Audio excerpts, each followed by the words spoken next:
warahmatullahi wabarakatuh. Ketemu lagi dengan saya Iklima Firdausiah di acara bincang-bincang seputar Bawaslu Kabupaten Probolinggo. Pasca pemilu, Bawaslu Kabupaten Probolinggo mempunyai tugas mengelola, memelihara, dan mengarsip. Selain itu, Bawaslu Kabupaten Kota, termasuk juga Bawaslu Kabupaten Probolinggo, juga mempunyai tugas mengawasi pemutahiran data pemilih. Di tengah-tengah kita sudah ada Bapak Kordif, pengawasan hubungan antar lembaga. Beliau adalah satu di antara 5 komisioner Bawaslu Kabupaten Kota yang paling termuda, seperti itu. Kita akan berbincang-bincang sesuai dengan tema hari ini, yaitu pemutahiran data pemilih. Langsung saja ke Bapak Riko Libat. Selamat siang, Bapak. Selamat siang, Mbak Firda. Oh iya. Apa kesibukannya Bapak selain bekerja di Bawaslu Kabupaten Probolinggo? Kalau kesibukan seharian, terutama ketika libur, ya mengisi hobi lah, bersepeda biar badan kita sehat gitu. Oh, sedang bersepeda. Jadi Pak Riko Libat ini hobinya bersepeda seperti itu? Bersepeda, selain menemani anak belajar di rumah kan sekarang kan? Iya, lagi belajar di rumah, lagi Ya. daring seperti itu. Ya. Gini Bapak, kita hari ini sahabat-sahabat Bawaslu ingin mengetahui bagaimana dengan pemutahiran data pemilih seperti itu. Apa dasar hukum pemutahiran data pemilih? Dasar hukum kenapa kita melakukan pengawasan terhadap pemutahiran data pemilih berkelanjutan ini tidak lepas dari regulasi yang ada, terutama Undang-Undang 7 tahun 2017, khususnya pada pasal 101. Di situ disebutkan bahwasanya Bawaslu berkewajiban untuk melakukan pengawasan terhadap pemutahiran data pemilih. Selain itu juga ada Perbawaslu 21. Di Perbawaslu 21 itu kan tentang pengawasan penyelenggaraan pemilu. Nah, kita juga berkewajiban untuk melaksanakan pengawasan terhadap pemutahiran data pemilih di situ, Mbak Firda. Oh, berarti ada 2 undang-undang yang mengatur tentang ini, Pak. Ya, selain undang-undang itu kan kita juga beracuan pada PKPU maupun SE dari KPU terkait dengan data pemilih berkelanjutan ini. Siap. Iya. Terus untuk mengenai apa yang diawasi, apa saja yang diawasi Bapak mengenai pemutahiran data pemilih berkelanjutan ini? Untuk pengawasan PDPB, pemutahiran data pemilih berkelanjutan, biasa disebut PDPB kan? Iya. Nah, kita salah satu pengawasannya adalah memastikan KPU melakukan pemutahiran data secara berkelanjutan tersebut. Selain itu, kita juga sebagai Bawaslu juga harus melakukan pengawasan dalam bentuk apa? Selain memastikan KPU melakukan pemutahiran data pemilih berkelanjutan, kita juga berupaya untuk menampung informasi yang bisa kita serap dan bisa kita akses, terutama informasi terkait dengan data pemilih yang sudah memenuhi syarat maupun data pemilih yang tidak memenuhi syarat. Tentunya dalam hal itu kita tidak semaksimal ketika pada masa tahapan pemilu yang kayak kemarin. Waktu itu kan kita masih ada jajaran ad hoc di bawah kita. Lah, untuk sekarang ini kita kan nggak punya jajaran di bawah kita. Jadi kita hanya memfungsikan sumber daya manusia yang ada, sampai komisioner, begitu juga sahabat-sahabat dari teman-teman staf sendiri kan juga melakukan pendataan terhadap data pemilih yang memenuhi syarat maupun data pemilih yang tidak memenuhi syarat. Ya. Gitu.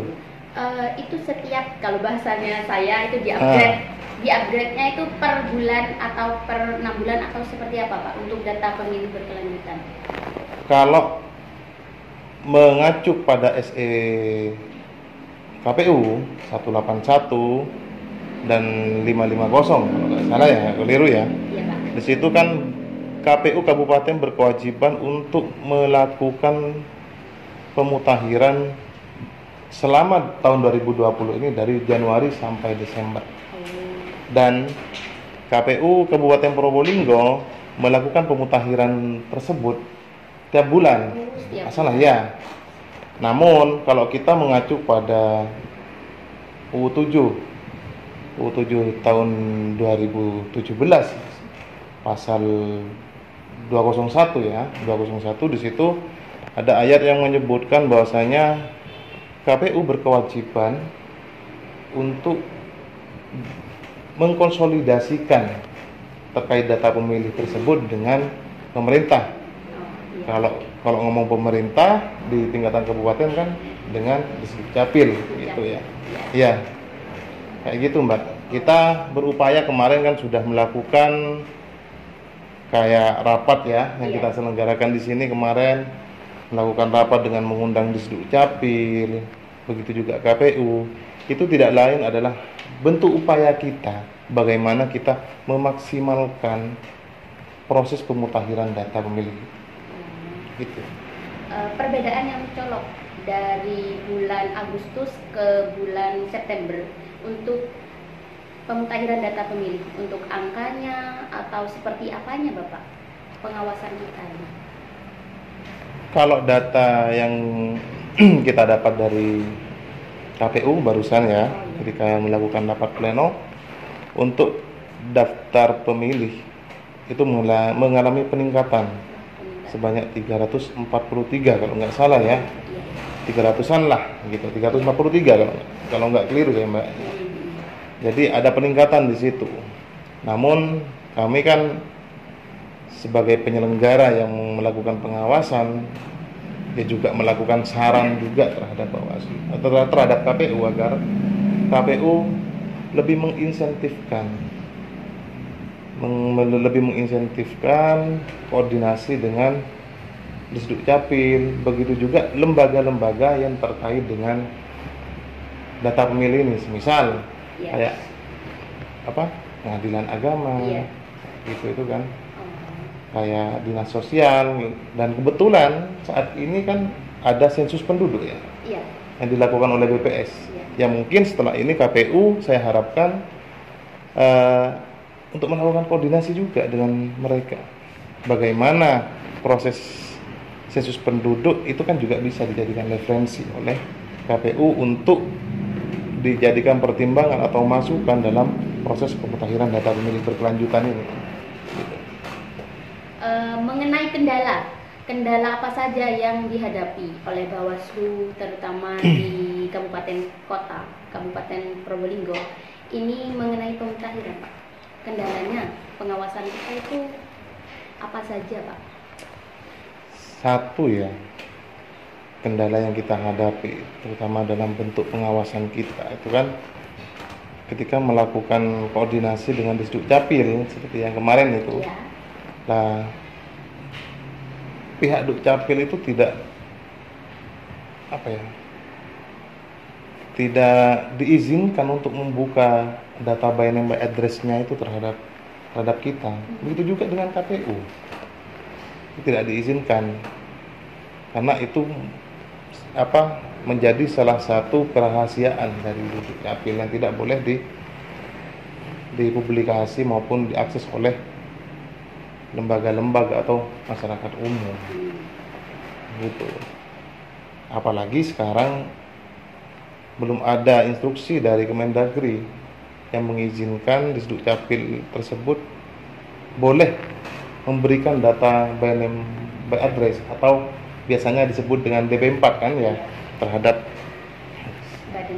KPU. Iya, kalau kepada kabupaten kota yang saat ini menyelenggarakan pilkada itu sudah diizinkan, tapi kayak kita kan yang non pilkada ya kita tidak mampu ke situ. Itu yang menjadi kendala kita.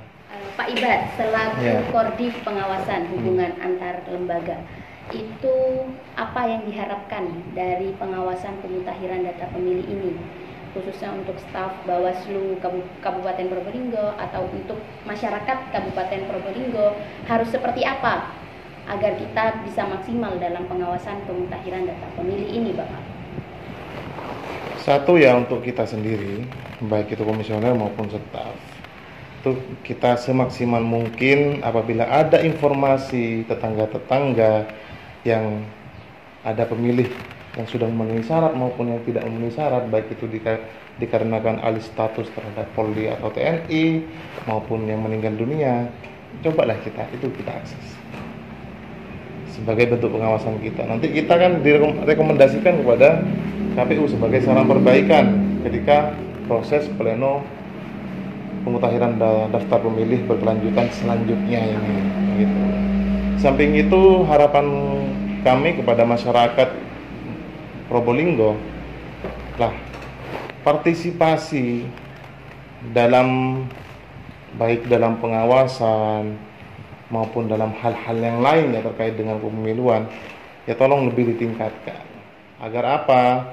Agar ketika mendekati hari H ya, terutama pemungutan suara, dari tahapan pemutahiran data pemilih, pencoklitan itu, nah untuk proses pemutahiran data ini dari DPS, DPSHP, DPT itu sudah tidak panjang lagi prosesnya seperti pemilu 2019 kemarin.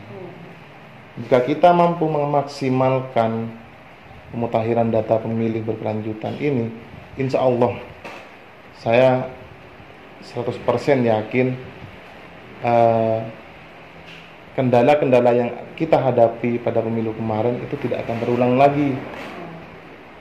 Di pemilu kemarin kan Mbak Firdaus juga mengetahui kan bagaimana kita melakukan pengawasan, verifikasi faktual, analisa data ganda, itu kan banyak temuan-temuan, baik itu temuan NIK NKK invalid, temuan TMS, begitu juga memenuhi syarat yang bisa di-cover oleh jajaran kita di bawah. Itu kan banyak, sehingga proses dari DP pemutahiran data pemilih itu ya, sampai DPS sampai DPT, itu kan proses DPT saja melalui beberapa tahapan, DPT HP 1, DPT HP 2 sampai DPT HP 3. Nah, ini sebenarnya harapan kami agar itu tidak terulang lagi pada pemilu maupun pilkada selanjutnya. Closing statement untuk acara bincang-bincang seputar Bawaslu pada siang hari ini, Bapak, silahkan. Ya, harapan kami Bawaslu Kabupaten Probolinggo adalah KPU lebih meningkatkan koordinasi maupun konsolidasi dengan Disdukcapil terkait dengan pemutahiran data pemilih berkelanjutan, dan kami tetap akan terus mengawasi proses pemutahiran data pemilih berkelanjutan ini.